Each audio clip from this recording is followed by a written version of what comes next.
Hello বন্ধুরা, আসসালামু আলাইকুম। আশা করি সবাই ভালো আছেন। আলহামদুলিল্লাহ, আল্লাহর রহমতে আমরা সবাই ভালো আছি। দেখেন এখানে ছোলা বুট, না হয়তো বলতেছে ভাজা বুট খাবো বৃষ্টির দিন। ছোলা বুট ভাজা নিছি, ঠান্ডা হয়ে গেছে। আর এই যে কচু কেটে নিছি, চিংড়ি মাছ দিয়ে রান্না করব। এখানে পেঁয়াজ, কাঁচামরিচ কুচি, কাঁচামরিচ ফালি, বেগুন কেটে নিছি। নাহিদ নাজিদরে কয়টা বেগুনি ভেজে দিব, তারপরে ডিম বোনা করব। আর এই যে কচুর ওইটুক দিয়ে চিংড়ি মাছ রান্না করব। আর এইটুকু যে কচুর ডাগা আর আদা কচু সিদ্ধ করে মেরে পানি জড়ায় রাইখা দিব ফ্রিজে। এটা আজকে রান্না করব না, ডাগাটা আরেকদিন বাগার দিব। আজকে শুধু সিদ্ধ করে রাইখা দিব। আবার এই যে এখানে এই যে ছোলা বুট সিদ্ধ দিছি, সিদ্ধ হইলে বাগার দিয়ে দিব। ওরা নাকি বৃষ্টির দিন আজকে, সেজন্য বুট খাইব। ওই ছোলা বাইর করছি যেহেতু সিদ্ধ করার জন্য, এই সেজন্য আজকে ই করলাম, একটু বাইজাও নিলাম আর অর্ধেক সিদ্ধ করে নিলাম। ওই যে আমি কিন্তু খাইতেছি, অনেক মচমচা হয়েছে। আস্তে করে ডিম করে চুলা বসায় সুন্দর করে বাজলে নরম হয়। আমি কচু শাকটা এখন এটা সিদ্ধ দিয়ে দিব। আমি এই যে কচুটা একটু বাদ দিয়ে নিছি, এখন কচুর তরকারিটা বসাই দিব। কচু দিয়ে চিংড়ি মাছ দিয়ে রান্না করব। আমি এখানে মশলা মাছ সব একসাথে নিয়ে নিছি। বিসমিল্লাহ দিয়ে দিলাম।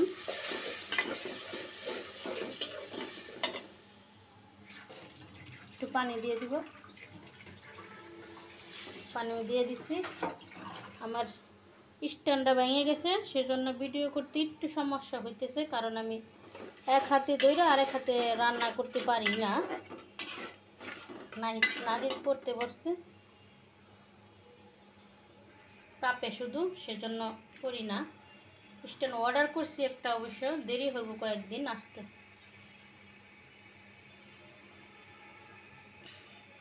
সব মশলার সাথে যে চিংড়ি মাছটাও দিয়ে দিছি, কষানো হোক। কষানো হইলে তারপর আমি এই যে কচুটা ভাপ দিয়ে রাখছি এটা দিয়ে দিব। মশলাটা কষায় নিলাম।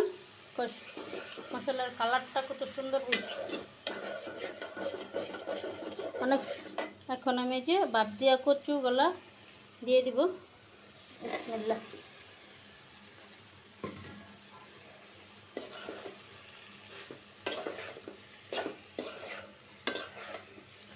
ডাইকা 5 মিনিট কষায় নিব।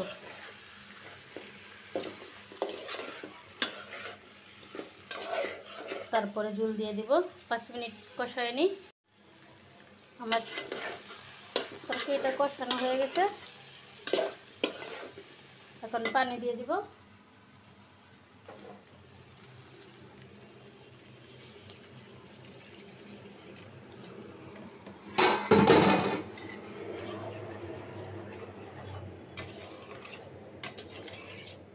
এতটুক পানি দিয়ে সিদ্ধ হয়ে যাব, কারণ কচুটা আমার সিদ্ধ হয়ে গেছে।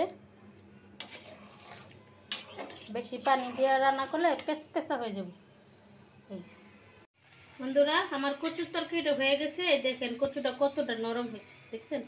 হাত দিয়ে টিপ দিচ্ছি, ভেঙে গেছে একদম। আর অনেকে বলে কচু গলায় ধরে, কচু সিদ্ধ হয় না। এই যে রান্না করলাম, কচু কত মমের মতো সুন্দর গইলা গেছে। লবণটা দেখে নিই। আর এই চুলায় ছোলা বুট বাগার দিছি।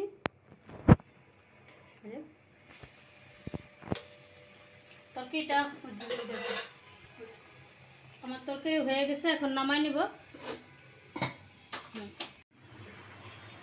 আলুর চপ ভাইজা নেই, বৃষ্টির দিন তো ভালো লাগবে। আলুর চপ, বেগুনের চপ, সেজন্য দুই বাইরে ভাইজা দিতেছি। ওই চুলায় বুট হচ্ছে, দেখো বুট। আলুর চপগুলা ভাইজা তারপরে বেগুনি ভাজবো।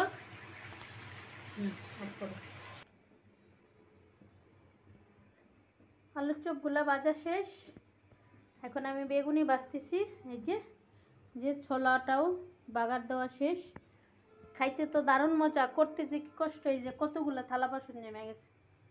এগুলা এই ভাজা শেষ হলে সবগুলা ধুয়ে নিব। রান্নাটা তো শেষই করছি, এই যে ডাল রান্না করছি, চিংড়ি মাছ দিয়ে কচু দিয়ে রান্না করছি। আর এই যে কচুর ডাগাটা বলছিলাম না যে সিদ্ধ করব, সিদ্ধ করে যে পানি জড়া রেখে দিছি, পুরোপুরি ঠান্ডা হলে পরে আমি নর্মালে ধুয়ে দেবো।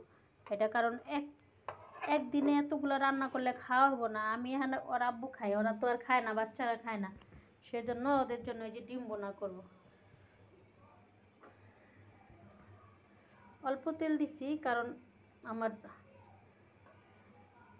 তেলের সীমিত গোডাউন শেষ, এই যে এতটুকু আছে, সকালে আবার রান্না করতে হইব না, সেজন্য অল্প তেলে ভাজতেছি বেগুনিগুলা।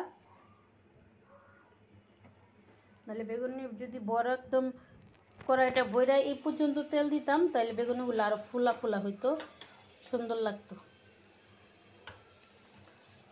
একটার লগে একটা লেগে গেছে, কত ভালোবাসে থাকো।